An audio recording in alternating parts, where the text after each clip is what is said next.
সন্ধ্যার দিকে 7টার দিকে একটা গোপন সংবাদের ভিত্তিতে আমাদের বিশ্রামগঞ্জ থানার নাকা পয়েন্টের সামনে একটা মারুতি ওয়াগনের গাড়ি, যার নম্বর TR01 BU 3040, ওই গাড়িটা আমরা ডিটেনশন করি এবং ডিটেনশন করে ওইখানে আমরা দুজনকে আটক সাসপিশনের ভিত্তিতে আমরা গাড়িটাতে তল্লাশি চালাই।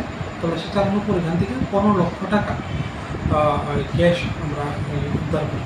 তো এই দুজনকে আমরা আটক করি। একজনের নাম শান্তনু সাহা এবং আরেকজনের নাম শাহিন মিয়া, দুজনই মেলাঘরের বাসিন্দা। এবং এই রিকভারির টিকাটি আমরা প্রিলিমিনারি ইনভেস্টিগেশন শুরু করেছি, বাকি সব ইনভেস্টিগেশন হচ্ছে। এই টাকাটার ব্যাপারে ওরা কোনো ধরনের ভ্যালিড ডকুমেন্ট বা কোনো কাগজপত্র দেখাতে পারেন।